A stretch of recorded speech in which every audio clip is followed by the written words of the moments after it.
नमस्कार, स्वागत है आप सबका शुभ वार्ता चैनल में। आज हम कोशिका के बारे में पढ़ेंगे।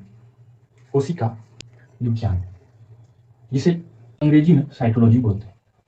ये लैटिन भाषा के 2 शब्द साइटो और लॉजी से मिलकर बना हुआ है। साइटो का अर्थ है सेल, मतलब कोशिका।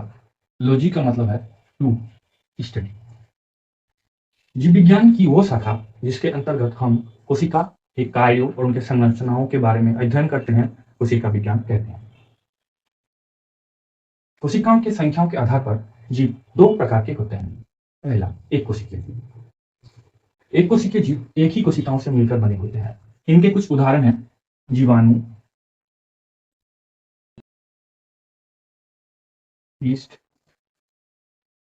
अमीबा, पैरामेसियम,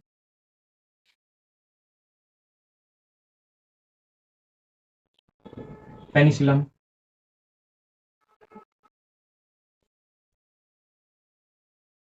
क्लोरेला, नीलहरित शैवाल,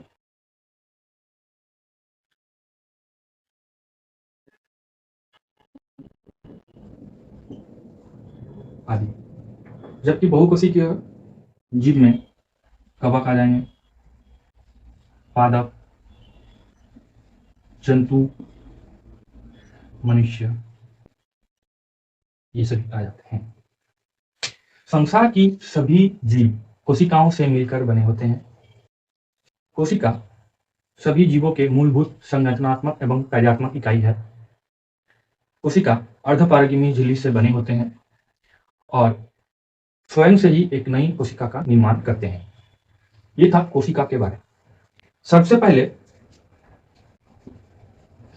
सन 1665 ईस्वी में सन 1665 ईस्वी में रॉबर्ट हुक ने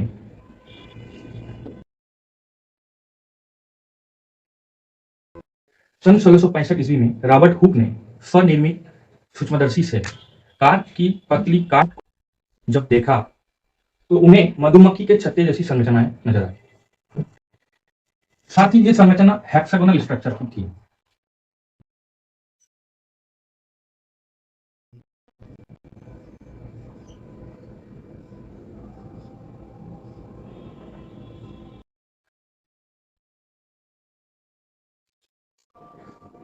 उन्होंने इसे रूम कहा और इनका नाम दिया सेला।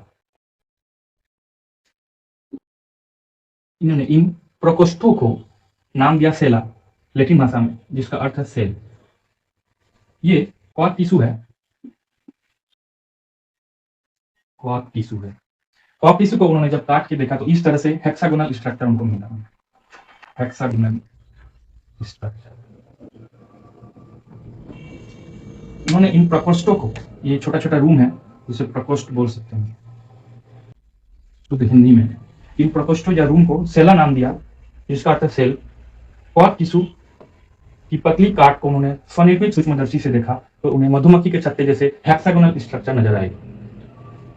हालांकि उनकी ये जो अध्ययन है ये मृत कोशिका के ऊपर थी, जिसे उन्होंने अपनी पुस्तक नाइटोग्राफिया में वर्णन किया। क्वाक टिश्यू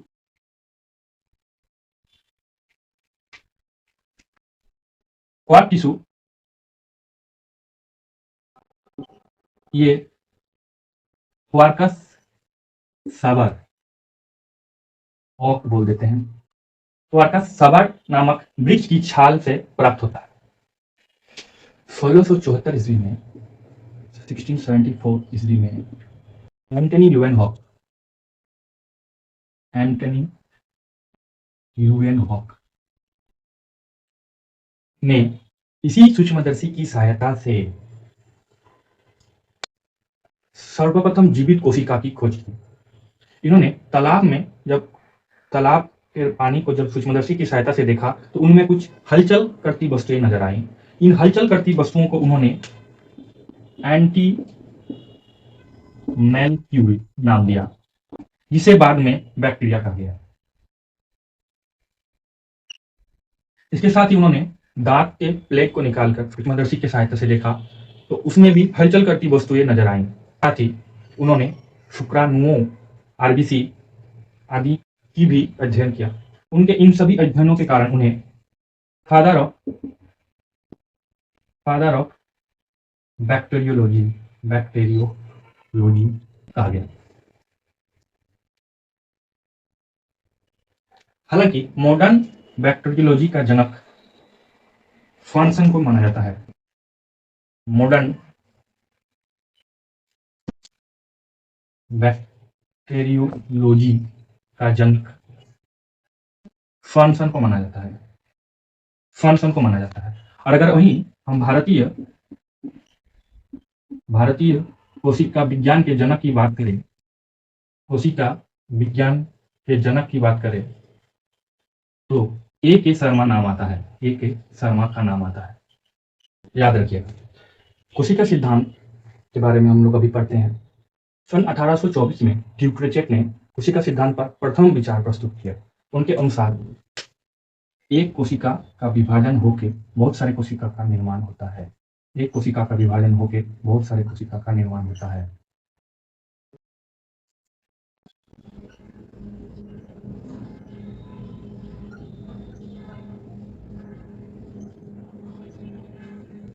उनके अनुसार एक कोशिका स्वयं का विभाजन करके बहुत सारे कोशिका का निर्माण करते हैं और सभी सेल मिलकर सेल ग्रुप बनाते हैं। जिसे बाद में टिश्यू कहा गया। तो उसके बाद सन 1839 में दो जर्मन वैज्ञानिक स्लाइडर और स्वान ने कोशिका सिद्धांत प्रस्तुत किया। उसके बाद 1839 ईस्वी में स्लाइडन और स्वान। स्लाइडन बोटानिस्ट थे, स्वान जूलॉजिस्ट थे। इन्होंने 1838 ईस्वी में यह कहा कि सभी पादप कोशिकाओं से मिलकर बने होते हैं। स्वान ने यह कहा सभी जंतु 1839 ईस्वी में कि सभी जंतु कोशिकाओं से मिलकर बने होते हैं और जंतुओं के बाहरी परत कोशिका झिल्ली होती है, वहीं पादपों की बाहरी आवरण कोशिका भित्ति की बनी होती है। ये स्वान ने कहा। दोनों ने 1839 में संयुक्त रूप से कोशिका सिद्धांत प्रस्तुत किया, जिसमें उन्होंने ये कहा कि सभी जीव कोशिकाओं से मिलकर बनी होती है, चाहे वो पादप हो या जंतु हो। उसके बाद 1855 ईस्वी में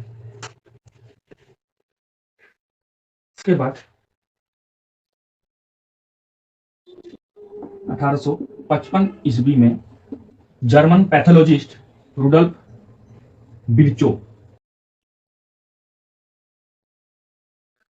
ने स्लाइडन और स्वान के कोशिका सिद्धांत को रूपांतरित कर एक नई सिद्धांत प्रस्तुत किया, जिसमें उन्होंने कहा सभी जीव कोशिकाओं से मिलकर बने होते हैं और सभी कोशिका पूर्ववर्ती कोशिकाओं से ही निर्मित होते हैं, यानी नई कोशिका का निर्माण पूर्ववर्ती कोशिकाओं से होता है।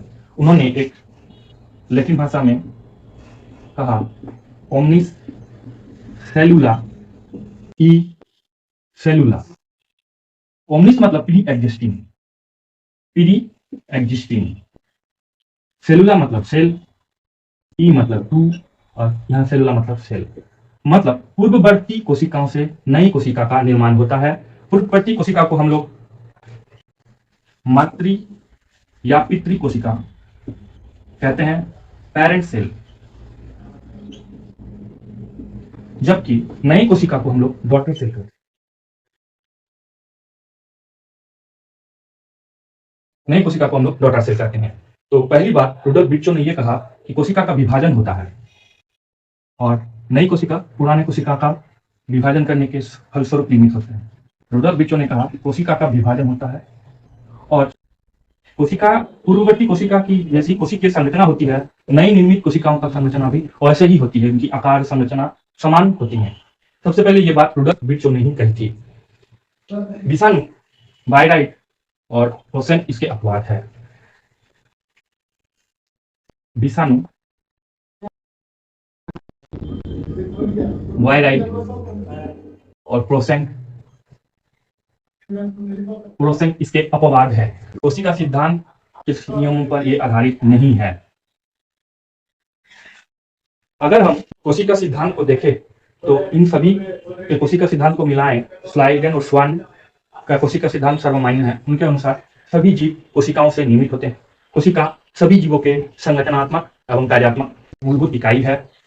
इसके साथ नई कोशिका पूर्ववर्ती कोशिकाओं से ही निर्मित होती है और सभी सजीवों में सभी सजीवों का कोशिका या तो एक कोशिका होगा या बहु कोशिकाओं से निर्मित होती है।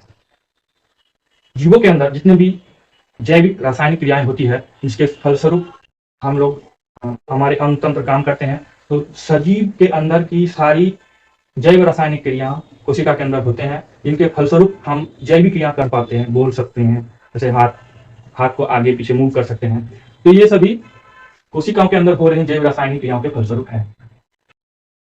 अब बात करेंगे हम लोग कोशिका के आकार के बारे में। कोशिकाओं की आकृति लंबी, चपटी, आयताकार, बहुभुजाकार, बेलनाकार हो सकते हैं। अधिकतर कोशिकाओं का जो आकार है वो 1 माइक्रोन के आसपास है। 1 माइक्रोन मतलब 10⁻⁻6 मीटर। चूंकि हमारे शरीर हम नग्न आंखों से 1 माइक्रोन के नीचे की वस्तु को नहीं देख सकते हैं। इसको देखने के लिए हमें इलेक्ट्रॉन सूक्ष्मदर्शी का उपयोग करना पड़ेगा। इलेक्ट्रॉनिक सूक्ष्मदर्शी के उपयोग के आधार पर हम ये बोल सकते हैं कि अधिकतर कोशिकाओं का जो आकार है वो 1 माइक्रोन के आसपास है। कोशिकाओं का आकार 1 माइक्रोन से छोटा होने के कारण या 1 माइक्रोन के आसपास होने के कारण इसे हम माइक्रो एंगस्ट्रॉम आदि में इसका मापन करते हैं। साथ ही हम मिलीमीटर में भी इसका मापन करते हैं। इसको हम मिलीमीटर में 100 मिलीमीटर के आसपास होता है। तो ये रहा कोशिका के आकार। अब हम देखते हैं कोशिका के बारे में कुछ तथ्य। कोशिका के बारे में कुछ कोशिका के बारे में कुछ तथ्य।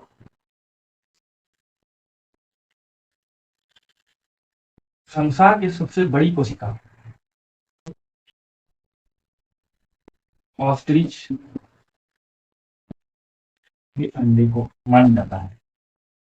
ऑस्ट्रिच शतुरमुर्ग, इसके जो अंडे हैं, इसके अंडे का आकार 170 mm से 135 mm तक होते हैं। ये संसार के सबसे बड़े कोशिका है जिसे हम अपनी आंखों से देख सकते हैं।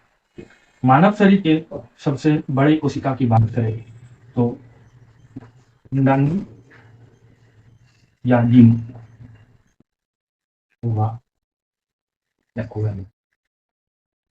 मानव मादा प्रजनन अंग के अंडाणु और डिम मानव शरीर के सबसे बड़े कोशिका अंग है। अगर सबसे छोटे कोशिका अंग की बात करें तो मस्तिष्क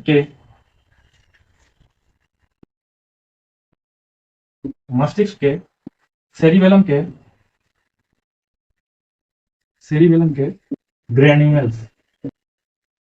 ग्रेन्यूल्स को सबसे छोटी कोशिका माना जाता है।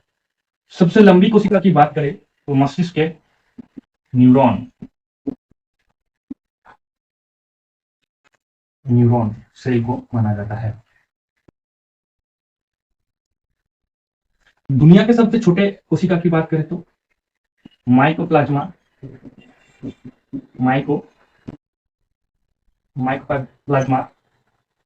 गैलीसेप्टिकम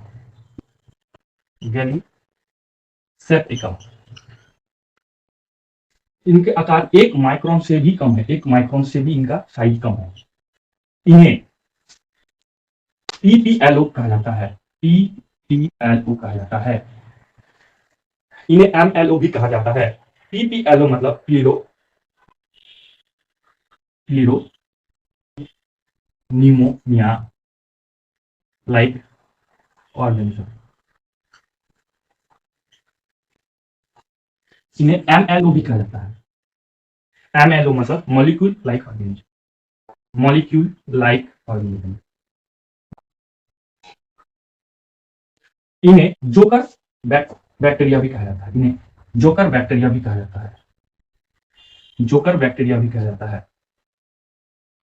ये एक प्रकार से जोकर ही है, क्योंकि जितने भी जीवाणु है सबके बाहरी आवरण कोशिका भित्ति की बनी होती है, जबकि माइकोप्लाज्मा या रिसेप्टिकम की बाहरी आवरण कोशिका भित्ति की नहीं बनी होती है। तो इसीलिए इसे जोकर बैक्टीरिया भी कहा जाता है। इसके साथ अगर हम मानव शरीर में ब्लड सेल की बात करें तो ब्लड सेल में आप देखते हैं कि लार्जेस्ट ब्लड सेल, तो इसे WBC को लार्जेस्ट ब्लड सेल माना जाता है। जबकि स्मॉलेस्ट की बात करें, स्मॉलेस्ट ब्लड सेल की बात करें तो RBC हमारे शरीर में स्मॉलेस्ट ब्लड सेल है। तो कोशिका के बारे में जितनी भी जानकारी मैंने बताए हैं, अब अगले वीडियो में कोशिका के अंगक के बारे में हम लोग जानेंगे। जैसे कोशिका के जितने भाग है, कोशिका झिल्ली, कोशिका भित्ति, उसके बाद लाइसोसोम क्या है, लवक क्या है, इसके बारे में हम लोग आगे चर्चा करेंगे आगे की वीडियो में। आप सबका बहुत बहुत धन्यवाद।